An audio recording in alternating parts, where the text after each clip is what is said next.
Welcome to Arbitration Life. I am Janette Brin. And I'm Hana Doumal. Paris Arbitration Week 2022 is happening soon, and we here at the BVI International Arbitration Center are excited to be participating a second time around as a partner of Paris Arbitration Week. Practitioners from all over the world attend the week's events with the aim of building their network and listening to eminent speakers. Last year, we hosted our very own event, which fueled conversations surrounding arbitration in the BVI, an upcoming hub in the Caribbean. The event was hosted by Tiner Peak, absolutely, and gained much support. This year will be twice as nice as we will be organizing 2 events. So Hannah, how was your experience at Paris Arbitration Week? Well, thank you very much for asking, Janette. I think it was a wonderful experience. Last Paris Arbitration Week, was great. I was able to attend very interesting conferences as well as catch up with friends and colleagues in Paris. And it was very nice to be able to go back to in-person events finally. So yes, Janette, this year will be twice as nice, and we will be hosting 2 events. The first one we are co-organizing with the Energy Disputes Arbitration Center based in Turkey to discuss disputes in the Caribbean energy sector, past, present, and future. And the event will be hosted by Mayor Brown. And our second event will focus on sports arbitration and will be hosted by Hana. And the great thing is that all the speakers for both events will be attending in person in Paris. So what a change from all previous conferences. However, the events will be hybrid, so the audience will be able to attend either in person or remotely. So be sure to register to attend virtually or in person on our website at bviiac.org. Our guest today is joining us from Paris. He has over 15 years of professional experience, 12 of which he exclusively focused on investment and commercial arbitration. He has particular experience in investment matters, including energy and natural resources, manufacturing, finance, professional services, licensing, intellectual property, and real estate. As arbitration counsel, he has represented parties before various international tribunals, including under the rules of ICSID, UNCITRAL, the SEC, the LCIA, and the ICC. He also acts as arbitrator and has been appointed by leading arbitral institutions, most recently by the ICC, a sole arbitrator to arbitrate commercial disputes involving state entities. He has worked in cases involving various arbitration seats, in particular Paris, London, and Geneva, under applicable laws such as English law, French law, and New York law. He is one of the most highly regarded future leaders in international arbitration in Europe and in the Middle East. Please welcome Gustavo Laborde. Hi, Gustavo. Welcome to Arbitration Live. Good morning, Hannah. Nice meeting you and Janette. Same here. Good to see you. So I'm going to go ahead and get started. Yes. Now, as founding partner of Laborde Law, a Paris-based law firm specializing in international arbitration, I'm curious to know what attracted you to arbitration? Well, very good question. And first off, thank you very much, Janette and Hannah, for the invitation, and to the British Virgin Islands Arbitration Center for this kind of invitation. So as to your question, we have to travel back in time about 16 years, and I think there are 2 parts to it. To do international arbitration at the most basic level, you've got to really like advocacy. So that's the minimum common denominator between someone who does arbitration and also someone who does domestic litigation. And you've got to like the art of advocacy. With that comes trying to be persuasive, writing and speaking with clarity, focusing on the key issues.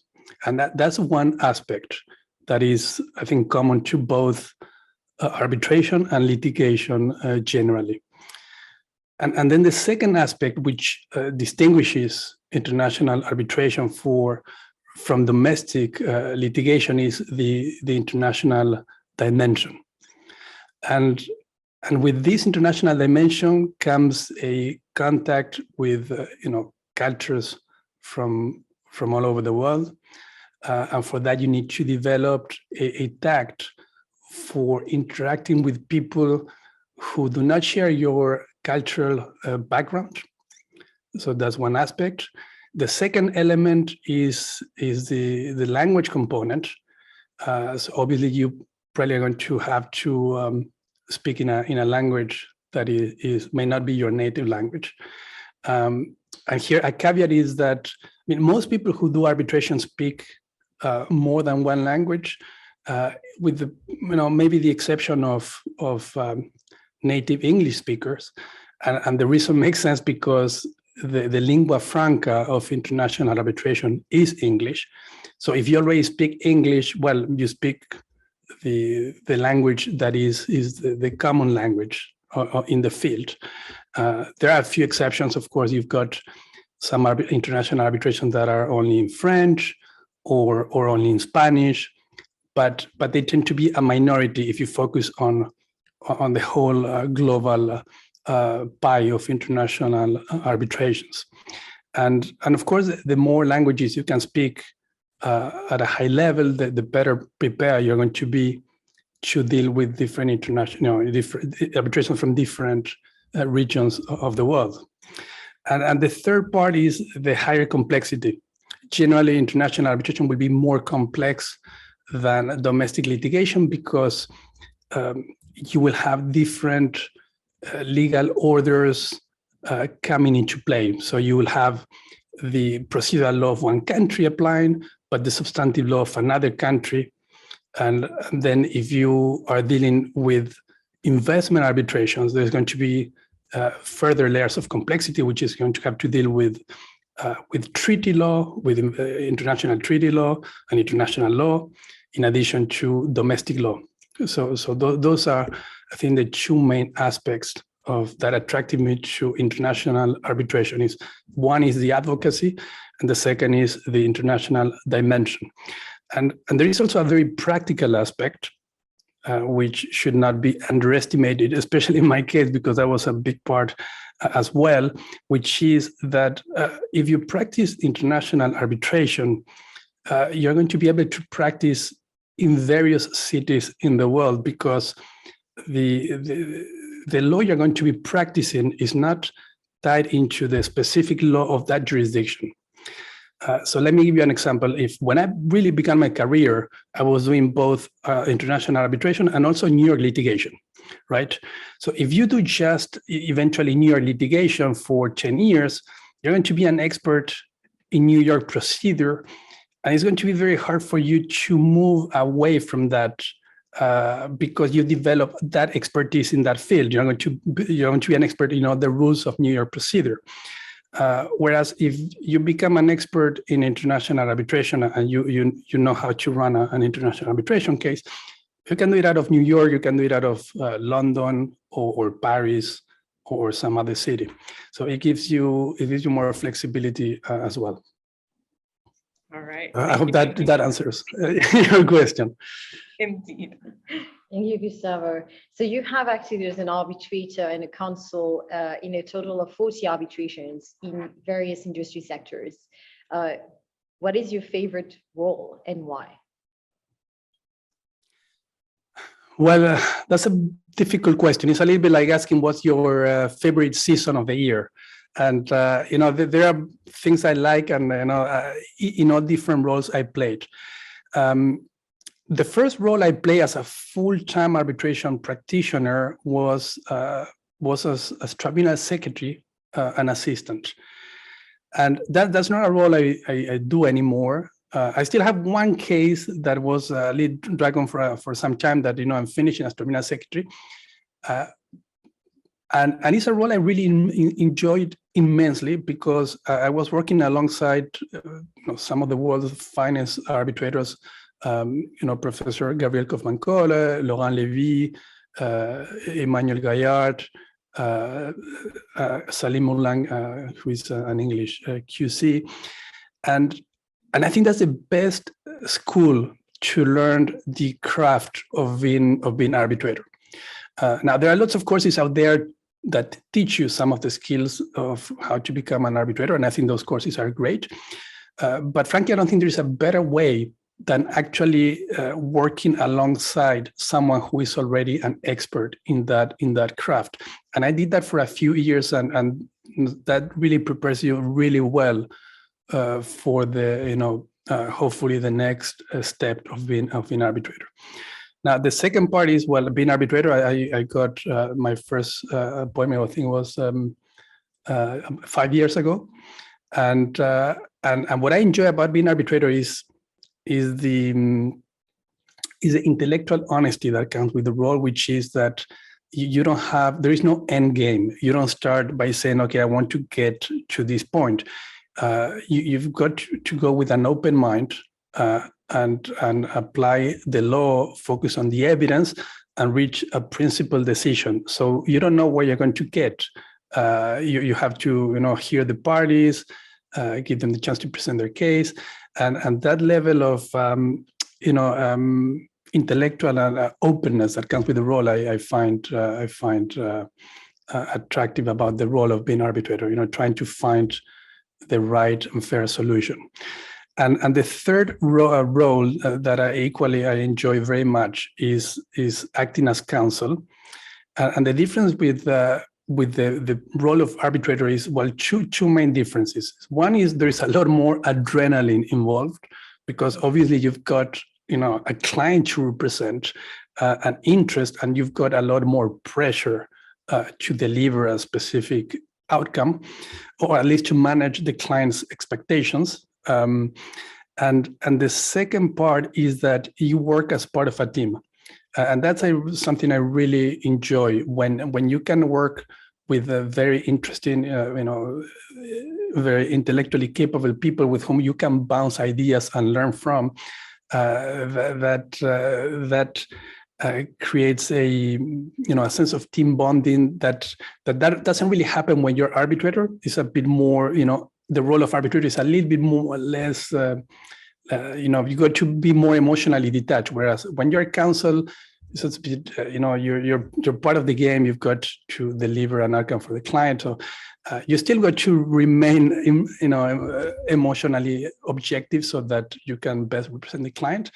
But still, there is necessarily a bit more adrenaline involved, and you feel, to some extent, identify with your client's cause, hopefully.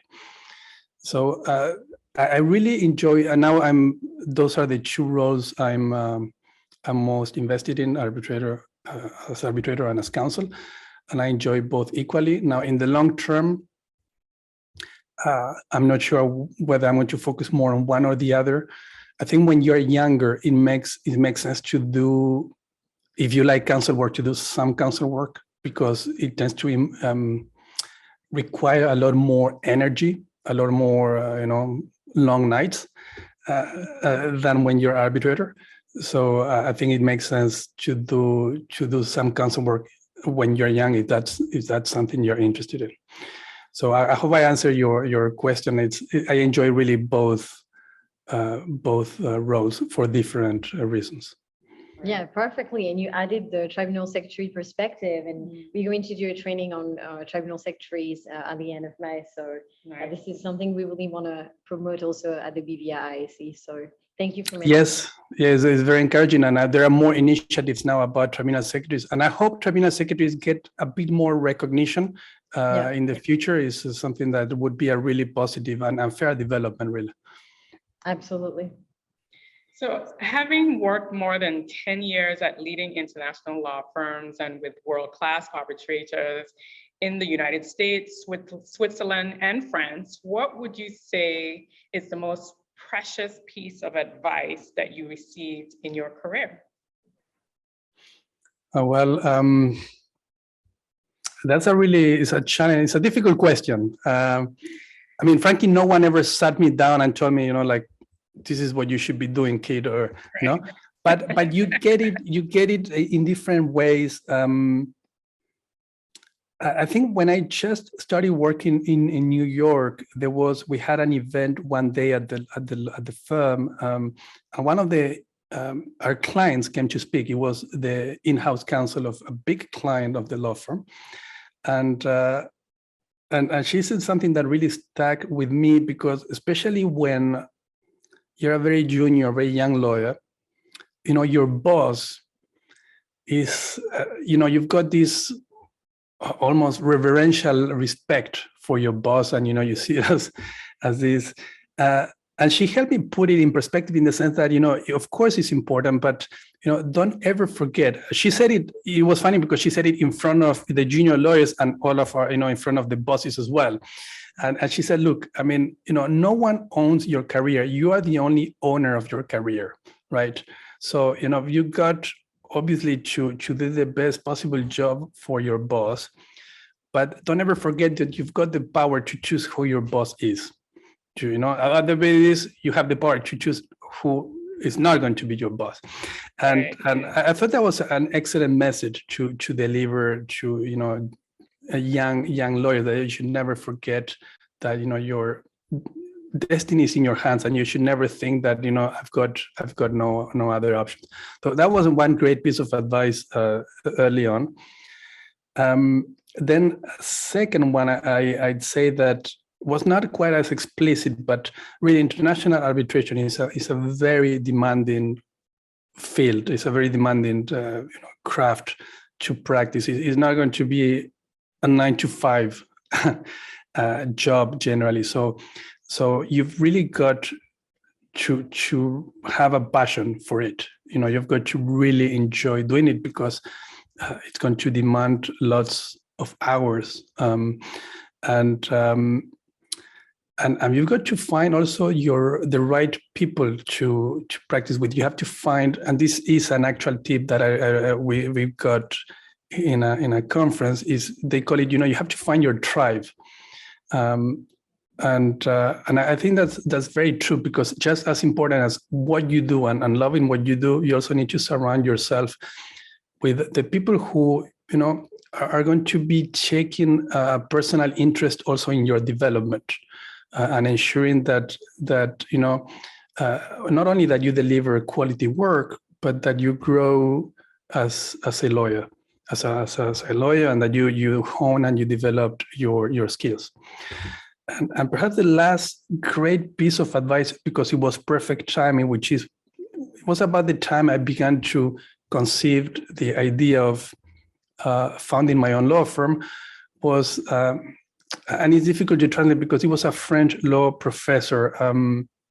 So actually he said it in French, but I'm going to try to do a basic translation into English, which is, he said, it's better to have your own small home than being a guest in someone else's big home. In French, il vaut mieux un petit chez soi qu'un grand chez eux. And he actually didn't say it because he had anything specific in mind. In fact, he didn't even know that I was thinking about potentially creating my own law firm, but the timing was perfect. And to this day, that advice stuck with me, and it sort of helped me, give the impetus I needed to take that step. Yeah, very good. Yeah, great pieces of advice. Thank you so much. So Gustavo, you prepared, developed, and co-taught a summer course on parallel proceedings in international arbitration at the Hague Academy of International Law, together with Salim Moulin QC. Could you please tell us more about this experience? Yes, well, that's I've got to thank Salim Moulin QC for the invitation. Actually, he was, let's say, the lead faculty member invited to teach the course, and then he recruited me to help him prepare the course and deliver part of it, because it's really a lot of work, and of course he's a very busy lawyer and practitioner, so he needed assistance, and I really enjoyed teaching. It's one of those things where unfortunately there is so much time in life and you cannot do everything. in a parallel life, I would also, like to do some teaching. But so this gave me the chance to do a little bit of it, and at a very prestigious institution, and to prepare arguably one of the most difficult and complex topics in international arbitration, which is parallel proceedings, and it's a topic that brings into the fore different problems that are quite difficult to broach in arbitration. One is the interaction between courts and arbitral tribunals. The second one is the interaction between two tribunals, for instance, that are seized of similar causes of action, but by parties that perhaps are not exactly technically the same, but are part of the same corporate group. And within that area, you've got cases that are purely commercial and cases with an investment arbitration component. So it's a very complex area. And what I did was help prepare the syllabus, the bibliography, and the content for the lectures and deliver part of the lectures. So it was really challenging and a great experience. We're also working with someone of the intellectual caliber of Salim. You learn a lot. Perhaps the only downside really was that because the pandemic was still, quite active at the time, we had to do it by Zoom. So, we missed the lovely experience that is actually going to The Hague and meeting the students. So that was the only thing that, I wish we could hopefully do it again in the future and with the in-person element. So overall, an excellent experience, and one I recommend to lawyers to try to teach a little bit, because frankly, I mean, when you teach is when you learn most. I think it's a funny thing. You actually, they call it teaching, but it's the best way to learn as well. Yeah, I couldn't agree with more. I think you mentioned earlier that you got your first appointment about 5 years ago, I think you said? Yes. How did you get your first appointment, and what do you think makes an arbitrator a good one? Well, as to the first part of your question is, I was working in Switzerland at the time when I met a lawyer. Switzerland is a very small community, especially the arbitration community. And I met a lawyer there who years later went on to become a case manager at an arbitral institution. And so when the opportunity arose that, for a one of these small cases where you need a junior arbitrator, she remembered me, and then, I was invited to preside over this case. So I think the formula is pretty much the same. I think for anyone who wants to get appointed is, trying to develop a good reputation for doing good work. That's one thing. And then the second part is trying to get your name out there. And for that, there are different, avenues. One is publishing, the other is speaking, the other is, trying to meet as many people as possible in your field. And eventually, hopefully, is the old-fashioned definition of luck is, when preparation meets opportunity. So the best you can do is try to prepare to have the skills. And the second part is, to try to, make what you can to get that opportunity to materialize. And for that, you need to, get out of your shell. Especially, for some people it's natural. Some people are shyer and they need to, make an effort to get out there and, become known. So I think it's a combination of those two things. And my example was just an application of that general formula. And as to the second part of your question is quite a challenging question. I think the best arbitrators I've seen are a combination of excellent lawyers who are also excellent diplomats. And let me explain. I think on one hand, you need to got real mastery of the law. And real mastery of the law is, in arbitration, is first a procedure. You really need to master the procedure. So that the parties feel that you're in control of what's going on from day one. And you need to have a clear sense of direction. So the parties know from day one, okay, this is, the way the process is going to work. You need to ensure at all time, the compliance with the two key pillars of arbitration, which is the right to be heard, one, and equality. Those two, I think, no matter where you practice arbitration, under what rules, under what institutions, I think those two are pretty universal. And the second part of the mastery of the law is really going always with an open mind when you hear the parties' arguments. And I've seen the best arbitrators keeping an open mind, even with issues which at first sight you would think, no, this party should clearly win on this. They always will try to keep an open mind, say like, let me hear first, fully the arguments, the evidence, and then analyze the issues really break down the issues that you need to resolve, and then be as persuasive as you can when you have to deliver your decision.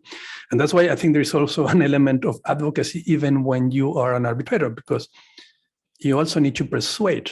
And in this case, you need to persuade the parties, especially the losing party, that you've got the right arguments to support your decision. And that's as to the law. Then I think there is a general element of, and I call it diplomacy, because you need really top arbitrators are people who know how to manage people and deal with people really well. And that's a very difficult aspect of arbitration. You've got, as arbitrator, you've got to deal with the parties. You've got to deal with the lawyers, and often if you're in a 3-member tribunal, you've got to deal with your with your other tribunal members, and that's a skill that in high pressure arbitrations with a lot of stake is quite essential. And usually the ones that you see getting more repeated appointments are those who can navigate those difficulties without alienating the other participants in the arbitration. And that's, I think, it comes really with experience. It's not, obviously some people may have more natural skills for that than others, but it's really, I think it takes a lot of experience, and it goes beyond just, it is not book knowledge. You can learn, you can be a really good lawyer, but, dealing with people is a whole different issue. And, I think top arbitrators have both of these qualities. Thank you so much, Gustavo. And now I wanted to ask you, what are the biggest challenges or difficulties that you had to face in your career? Well, I'd say for the first decade, and the challenge for any arbitration lawyer is producing high quality work under very tight deadlines. And you got to polish both. You got to, learn the skills of, what it is to produce high quality work, and then do it under severe time constraints often. And so in that sense, practicing arbitration is a constant challenge. But I would say, for me specifically, the biggest challenge has been creating my own law firm, because that it required me to learn a whole new set of skills that I really, you don't even know whether you've got, which is, you don't only have to be a lawyer, you have to learn how to be a business person, because you need to bring in business. And obviously the question, that brings a lot of uncertainty. Is like, am I going to be able to do this? And then frankly, the answer is, well, I don't know. You've got to try. And that's mentally, that's the toughest challenge, because usually we arbitrators are not, arbitrators, we lawyers generally, and also, people who do arbitration law, we're lawyers. We tend not to be risk takers. And I got accustomed to, when you work at big law firms, in a way, everything is pretty safe. You've got to, of course, do a good job, but then, you just go to the office every day and the work is there, and, someone's going to bring you work, and then at the end of the month, you get paid. And so you develop this sense of, security. And that's why I understand why most people want to, always work at these big firms. I fully understand. It's perfectly rational and understandable. In my case, I mean, I took this decision to, make the jump because I've got, in my case, I like also, being independent, but it was a colossal leap because all of these certainties disappear. I'm going to have a case to work on. I'm going to have I'm going to be paid. So you got to learn. You start thinking differently, and that was the biggest shift and the biggest challenge in my career. I mean, this year is going to be the 5th year the law firm is running, so I feel a bit more confident now. But there's always a greater element of uncertainty compared to working for a big law firm. Yeah, well, congratulations for that. That's a huge achievement. Thank you, Hana. Yes, I'm going. So you faced your biggest challenge. What would you say so far is your greatest achievement? It sounds like the challenge. Yeah, probably. Well, it's good that you mentioned so far because I'm a bit of an optimist. So I always think that my greatest achievement is yet to be accomplished, is in the future. And frankly, I mean, what I've done is modest. I cannot, I would say a couple of things is, well, in the past when, working at a previous firm, we obtained good, victories for Venezuela and for Croatia in investment, in major investment cases. So that, I would say that that's one. That's part of a team effort. The second one, the Hague lectures, because it was quite challenging. It was something I was not expecting to get, and I enjoy teaching. And the third one is creating the law firm and still have it running for the 5th year in a row. But I think never believing that you got there. Yeah, and so in my mind, when you say like, oh well, you achieved this, it's not like it's done and it's secure. Right. There's nothing else to do. But I feel more like this is like have to. You're riding a bicycle and you cannot really stop. It's like someone that says, oh, you're cycling, you cycle really well. It's like, okay, if you stop cycling, you're going to fall off the bike. And so I in a way I feel it's yes, it's an accomplishment, but it's ongoing. So you've got to keep going and never have this feeling that it's achieved. It's an ongoing thing. I agree. Ongoing achievement. Yeah. And now, Gustavo, if you had to choose 3 words to describe what you do, your practice, what would those 3 words be? 3 words.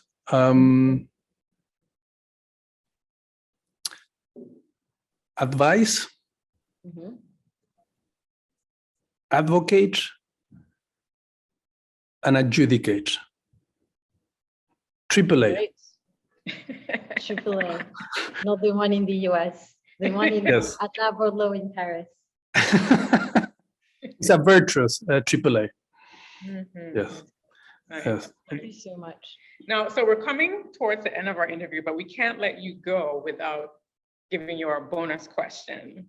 Okay. So, music is a universal language. So we need to know, what is your theme song? What's that song that you're listening to that gets you going? Especially when you're working on a case. At least right now. Like, you don't have to you can if you want. But... That's a difficult, because I really love music.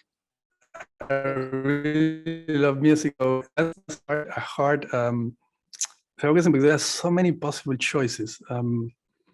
And you mean like a song with dance, like that makes you really want to dance? Well, maybe your victory song when you win a case. Or what did you listen to? Did you listen to music this morning? I did.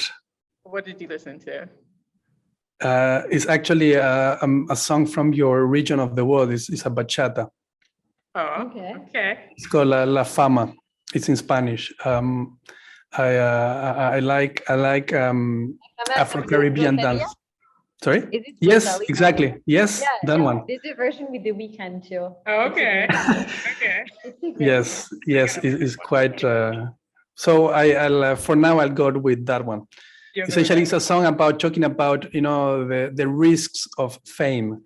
It's a song with a deep meaning, despite the joyful Caribbean melody behind. It actually has a very deep message behind. Is like don't fall for the trappings of fame. Ah, okay, I like it. Great And song. well, I do hope to see you soon in Paris. I mean, we're going to meet in just a few weeks, so Absolutely. Indeed. We're All looking right. forward to seeing you there. It has been a pleasure. Thank you so much. Thank you, Janette and Hana and Chantel in the background. Thank you very much. Thank you so much, Gustavo. See you soon. See you very soon. Take care, Bye-bye. and thanks again for the invitation. Bye-bye. Of course. Thank you so much, Gustavo, for joining us today for another episode of Arbitration Live. So for more Arbitration Life, be sure to hit the subscribe button, plus follow us on LinkedIn, Instagram, and Facebook for Arbitration Life.